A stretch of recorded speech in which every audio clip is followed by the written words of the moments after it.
Hey everybody, Healthy Prepper here, and today's thought is, what if you become the marauder? Do you have the tools?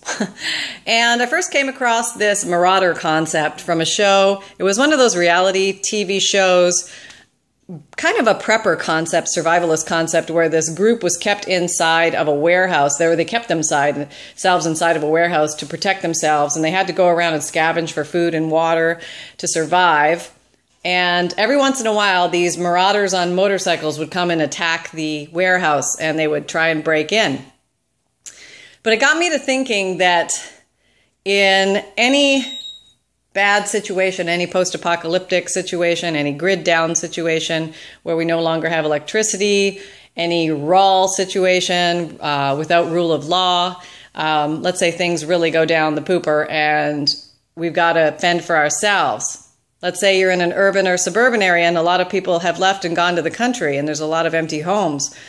You know, you're starving, there's no food, there's no water, and you're thinking, I need to be the one actually going, and, you know, I might have to potentially get into other people's homes and things like that in that situation just to survive. Now, do I have the tools? So I thought to myself, well, what does your average marauder use? And I thought, they probably need a good axe. So I got a good, well, I don't know if it's a good axe, but I got a big axe, and I got a big Sledge Hammer. And I thought those would be two good basic things to get. But then, of course, you need some type of bolt cutters or, you know, lock cutters, something like that. So I got a couple of these giant metal clipper things. So those are the things that I have just in case I ever need to become a marauder in a WROL situation. Hope this never comes to pass. As you can see, the little rubber grippy is still on my axe. It's never been out of its little house. So I'm certainly not marauder, not promoting marauderism.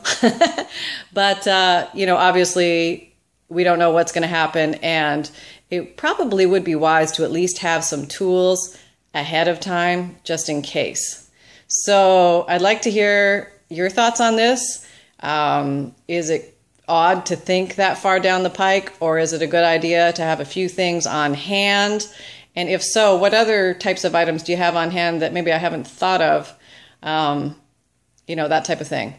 So you never know, you might actually end up needing equipment like this to save somebody else. Let's say in a grid down situation, house fires might become much more common, and you may need to break into somebody's house to save them. If there's no fire rescue, police, ambulance coming, something like that. So just something to think about. Get your tools ready now. Garage sales are excellent places to get these. I think I got these two over here, probably all of them at Big Lots, maybe one at Walmart. You know, there's probably fancier versions of everything here, but I thought in a pinch, better to have something than nothing. There you go, folks. Happy and healthy prepping.